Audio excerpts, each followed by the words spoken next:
back on the record on the Karen Reed, Your Honor. We've got a question from the jury.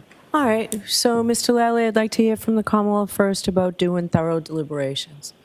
I'm sorry, I didn't hear the last one. I'd like to hear from the Commonwealth first about your view on whether the jury has conducted due and thorough deliberations. Your Honor, while I understand that they have been at this for a while, I would submit that they have not, and I would ask the court not to make such a finding. Reasons for that, Your Honor, this jury heard, I believe, about 29 days or so of testimony, 657 different exhibits marked as evidence, 74 different witnesses who testified before them.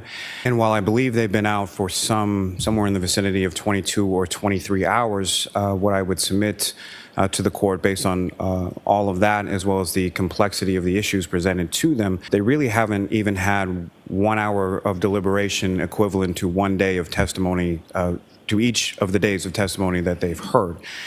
So while they have been at it for a while, I would submit that based on the evidence and testimony and witnesses and the complexity of issues in this case, I would submit that they have not done a thorough deliberation up to this point. Ms. Tianetti? Our view is that it's time for Tuey-Rodriguez, Your Honor. They've come back now twice, indicating essentially that they're hopelessly deadlocked. The content of this latest message is that they have been over all the evidence. The previous message said that they did an exhaustive review. This time they said that they have fundamental disagreements about what the evidence means, and it's a matter of opinion. It's not a matter of lack of understanding. This court, when you sent the jury out, encouraged them not to take a straw vote, encouraged them to go over all the evidence in a very methodical manner. I think all indications are that they've done that, and this is what Tuey-Rodriguez is for. We asked the court to get it. Yeah. All right. I think this has been an extraordinary jury. I've never seen a note like this reporting to be at an impasse. I do find that they're now, with the additional time that they went out without coming back Friday saying that they were deadlocked, is due and thorough deliberation. So I'm going to give Tuey-Rodriguez. So are they ready to come in, Jody? So why don't I take a recess? Take a recess, please. All right. So, jurors, I am in receipt of your note. Judge Cannoni, despite our commitment to the duty entrusted to us, we find ourselves deeply divided by fundamental differences in our opinions and state of mind. The divergence in our views are not rooted in a lack of understanding or effort, but deeply held convictions that each of us carry, ultimately leading to a point where consensus is unattainable. We recognize the weight of this admission and the implications it holds. So, Mr. Foreman and members of the jury, I have an instruction for you. Our Constitution and laws provide that in a criminal case, the principal method for deciding questions of fact is the verdict of a jury. In most cases, and perhaps strictly speaking in all cases, absolute certainty cannot be attained, nor is it expected.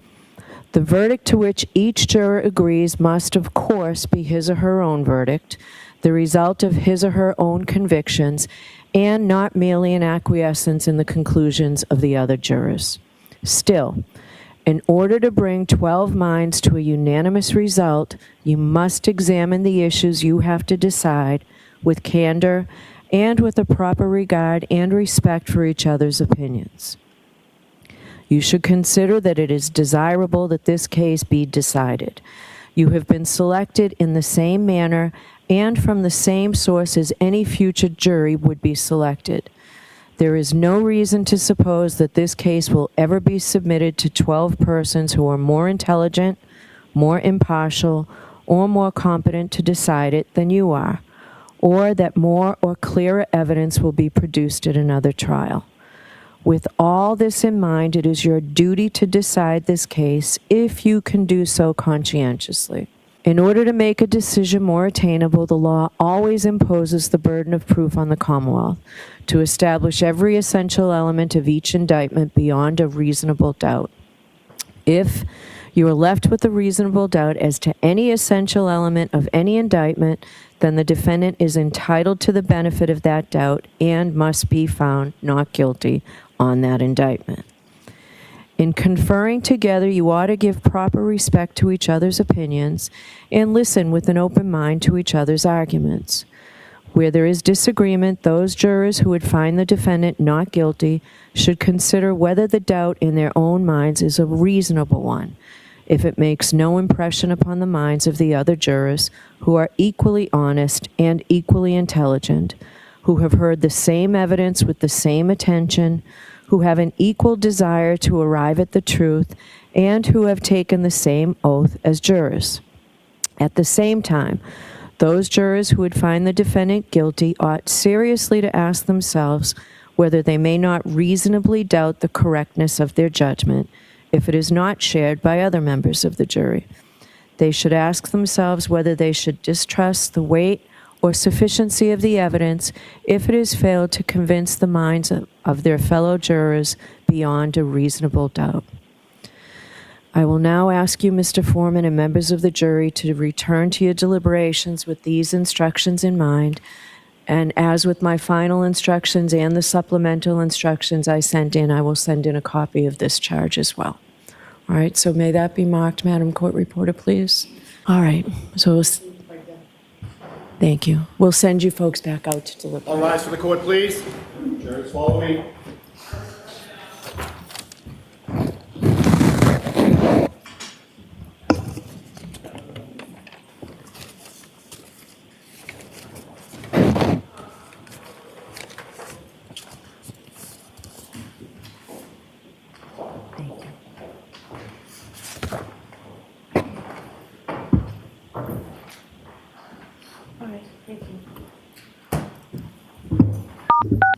You are muted.